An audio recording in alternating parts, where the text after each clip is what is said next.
Hello and welcome to another edition of the NRS Insights podcast. I'm John Lovestock. I'll be your host today, and I am very happy to be joined by Rob Johnson, who is the Senior Director of Visa's Rules Management. And we have some really good information for you today, and I'm very glad that you're able to join us, Rob. So welcome. Thank you. Thank you for having me. My pleasure. So why don't you tell us a little bit about yourself and what you do for Visa? Sure. Yeah. Thank you. Yeah. So, Rob Johnson, I currently manage Visa's rules management group. And what that essentially means is I run two business functions for Visa. One is the rule development team, who deals with any waivers to the rules, any changes to the rules, and indeed the publication of the rules. As you know, we publish the rule book every 6 months. So they deal with all that aspect, including and plus any inquiries to the rules. And the other part of Visa's business that I run is their compliance function. And I run that function for North America and also our global team who are based in the Philippines. And essentially what those two business functions do is deal with inbound complaints about Visa transactions. Maybe it's the wrong merchant category code, or potentially it's surcharging. And so they deal with those complaints. We get about 6,000 of those a year just in North America. And then the team also does proactive compliance. So we go out, we analyze data and look for errors or violations, or we do things, which is what we're doing at the moment right now in surcharging. We go out and do mystery shopping, or at least we employ agencies to go out and mystery shop. And then personally, I have been in the industry for almost, well, actually over 30 years now. My background was an issuer, a Visa card issuer in the UK.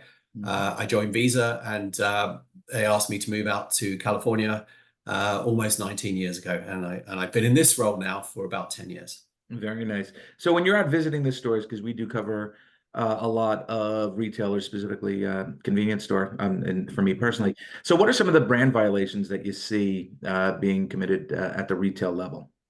So great question. So the most common one we are seeing right now is surcharging. As you are aware, Visa's rules do allow surcharging, but it is limited to credit card products only. It is capped at 3%. And we have signage requirements and data requirements with that. What we are seeing in market right now is a ton of solutions out there that are essentially surcharging. They are pitched as using Visa's discount offer rules, which means a merchant can offer a lower price if they pay for cash, if the cardholder pays for cash. However, the solutions are often adding a discount that's been already removed. And so they're adding a fee. And every time a merchant adds a fee to a card transaction, with a couple of exceptions, which is service fees, which are government and education only, and convenience fees, which are online transactions only. Whenever, in all other circumstances, when a merchant adds a fee that is purely for Visa acceptance or card acceptance, and it's above and beyond the established price, that is a surcharge, and Visa will treat it as a surcharge and will apply the surcharge rules. So if the transaction is not, the fee is assessed on a debit card, that is a violation of Visa's rules, and Visa will react. But that right now is the most common. I would say the second most common is minimum amounts, where a merchant has decided that they won't accept a Visa card for a transaction under a certain value. And again, Visa's rules allow that. We allow a minimum amount of a maximum of $10 in the US, not in any other markets, but in the US, but again, only on credit cards. The minimum amount cannot be applied to debit cards. Okay. Now, you mentioned a third party. So are retailers usually aware of these extra surcharges, or do you think that sometimes they don't know? I think it's both. I think the information is available on Visa's website. If you go to visa.com and type in the word surcharge, there's a bunch of information about how surcharging can and cannot be applied on there. I think some merchants are aware and doing it anyway.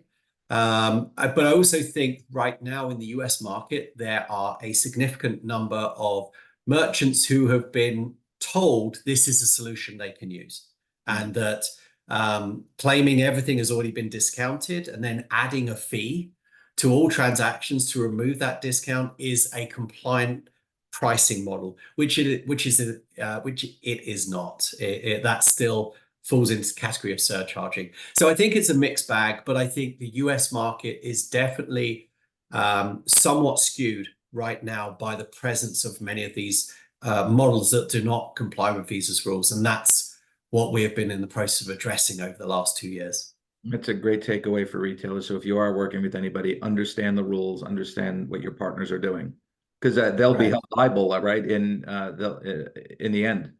Yeah, absolutely. And you know, if a merchant isn't sure, they can email Visa. They can email Visa rules inquiries at visa.com and ask, can I do this? Am I allowed to do that? And we will answer. Absolutely. Great point. So one of the things that I see that's a very hot area in this country, in the U.S. market, is cash discounting, whether it be on fuel or food service. So is that legal for retailers to offer cash discount for people paying with cash, and is it permissible under Visa's rules?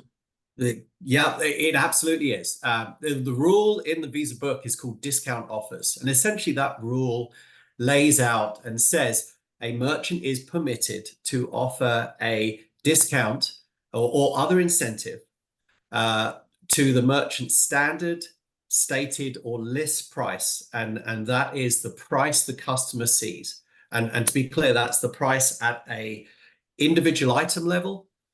If the items are individually priced, if it's a menu, it's the price of the burger, the price of the pizza, and a merchant is permitted to offer a discount as an incentive to pay with another payment method. So if a merchant says this pizza is $15, but if you pay with cash, it's only $14.50 or it's only $14, that is absolutely permissible under our rules. And to be clear, there are far fewer requirements to do discount offers. There's no signage requirement, though signage is clearly beneficial to inform your consumer. But there is no cap on the amount of the discount. And equally, the discount is applicable to both debit and credit cards. Mhm. So a lot of the challenges that one sees with surcharging and the restrictions around surcharging don't exist with cash discount. The issue we see is that merchants are frequently unwilling to display the card prices, and as a result, try and retroactively apply the discount by removing it by adding a fee to make up for the price. But what that essentially means is the consumer didn't see the card price, and when they don't see the card price and you subsequently add a fee, then we're back into the realm of surcharging. I think I've seen that like on receipts, right? On credit card receipts, you'll see the cash price and then the credit price, and that seems to all be generated by the point of sale. Absolutely, yeah. So dual pricing is another way to implement discount offers, and the most commonplace, and we've all seen it for years, is at petrol stations. And petrol stations, you will see a card price and a cash price. That is totally acceptable. To be clear, we have seen these non-cash adjustment models are starting to fade out. The majority weren't compliant, so that's good.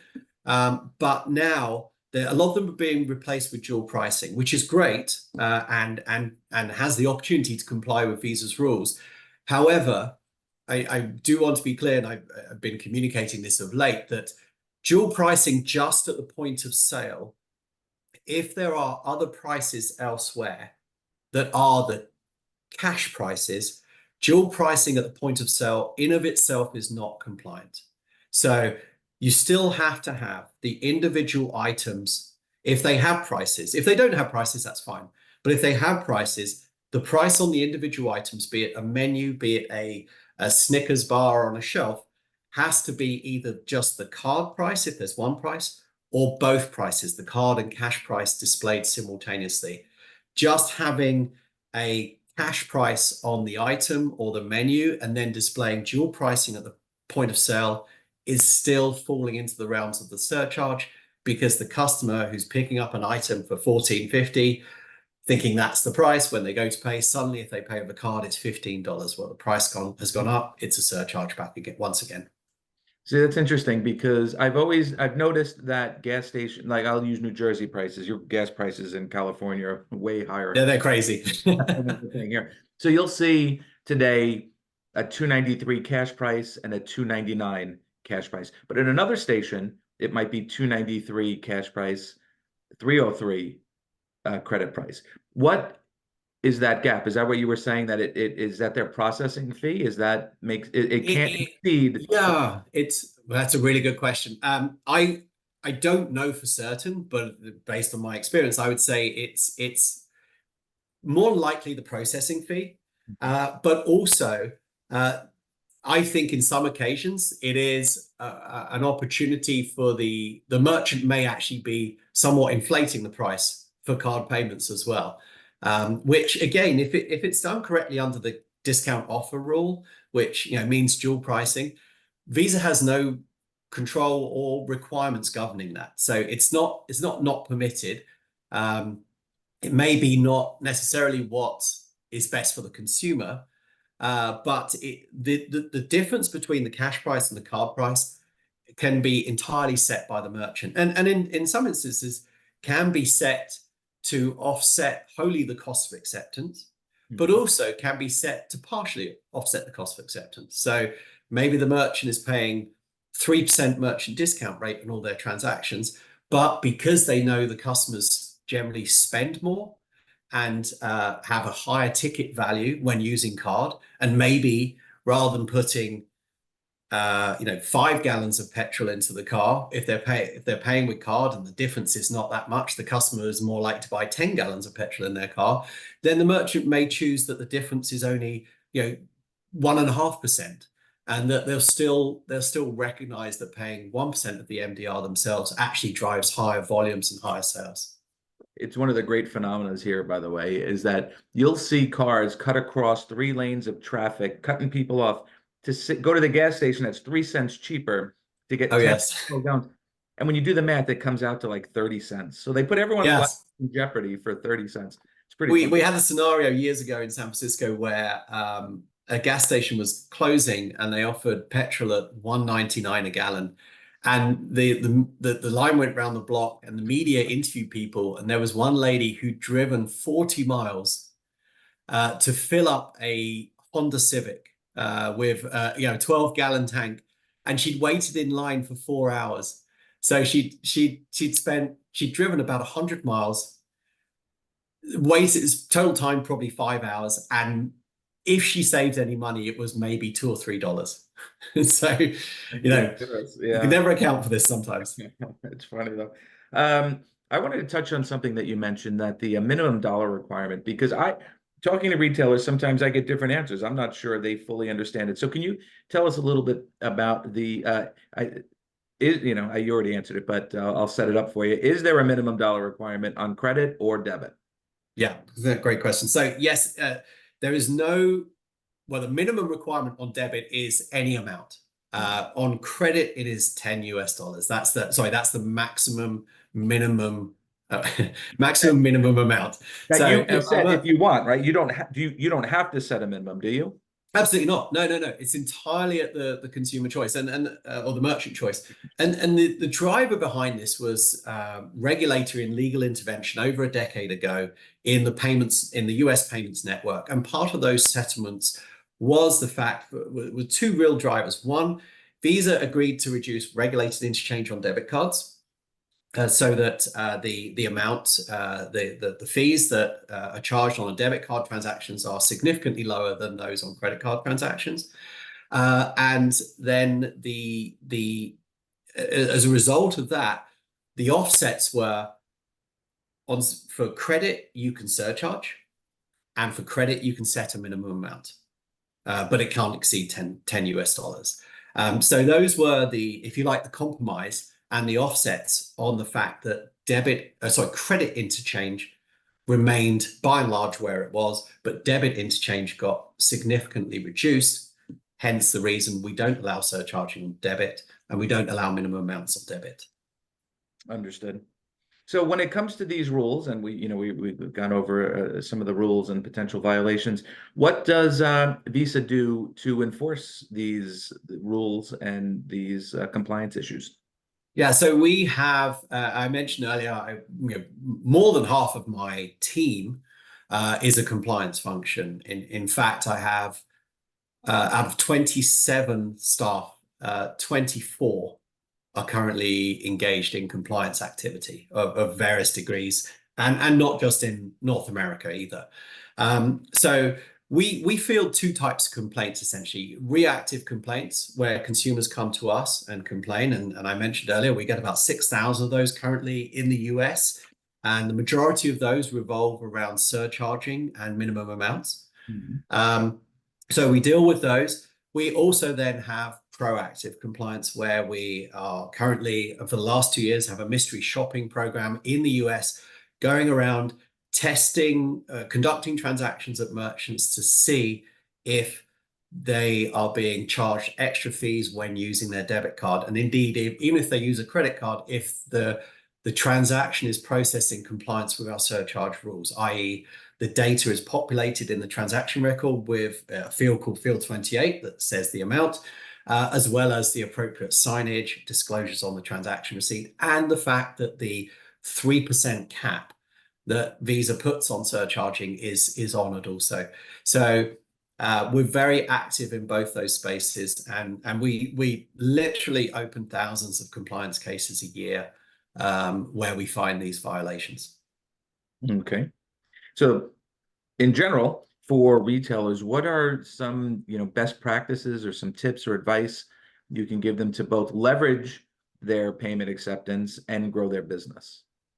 Yeah, so I mean, I would say essentially the first piece is some a working knowledge of a few key Visa rules. Again, if one were to go to visa.com, there's a section on there that says the top, most important rules for merchants. And they are, they're not just about surcharging or cash discounting. They're about things like transaction receipts. If your customer wants a transaction receipt, then you have to give them a transaction receipt. We are a zero floor limit market in the US, which means you can't accept a card and not go online to ask for an authorization. So always get a floor limit.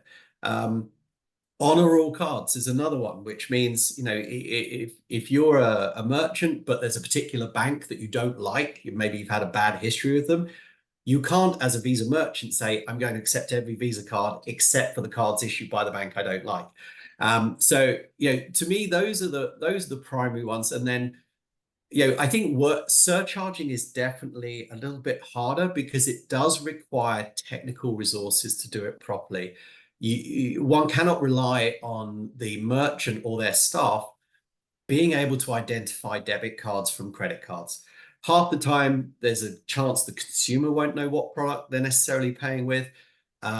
Some of the products don't say clearly on them what they are. There's no requirement to label a credit card, for example. As well as that, we have now, with the growth of contactless acceptance, so many contactless payment devices that have been provisioned with Visa credentials. So, I use my Fitbit to conduct the vast majority of my transactions. And in fact, there's only two merchants where I generally don't use this, and that's because those two merchants don't support contactless payments yet. But for me, the best advice I would say is, if you're not sure, ask. And primarily, just because you see other merchants nearby doing it doesn't necessarily mean what they're doing is compliant. But at a basic level, if you want to charge more for accepting cards, understand the rules or find someone who can explain the rules.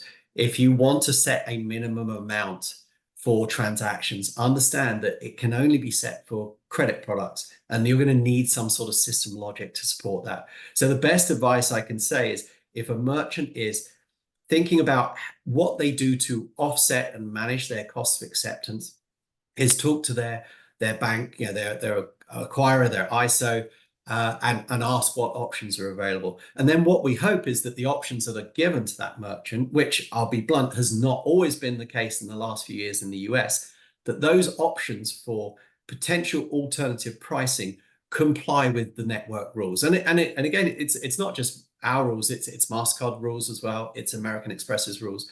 Generally, if you fail one of those networks' rules for something like this, you're probably going to fail all of those network rules. So the reality is you may not just be hearing from Visa, you may be hearing from MasterCard, you may be hearing from Discover, Amex as well. And that can get complicated. So, before you do anything, talk to your bank, talk to your ISO, find out what's applicable. If you're still not sure, if you're uncertain about the information you'll be given, reach out to Visa. Visa rules inquiries at visa.com. We'll tell you what you can and can't do. And alternatively, go to visa.com and just search on visa.com about this information. There's a ton of information on there. Great. We'll publish that when we post this. We'll leave that email address in there so that retailers know how to get their Great. answers. Yeah. All right. Any closing thoughts? No, I mean, I thank you for the opportunity to talk about this.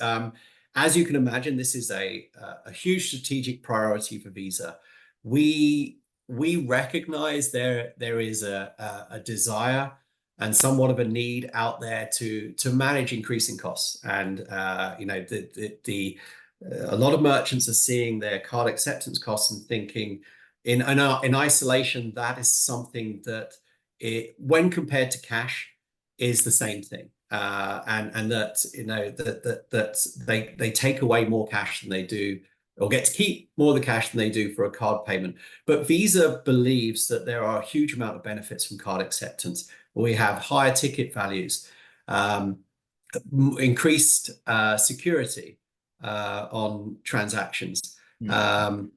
I don't know what's happening to my screen. Sorry, my screen just went funny there. Increased security on transactions. There's no risk of counterfeit transactions. There's no liability.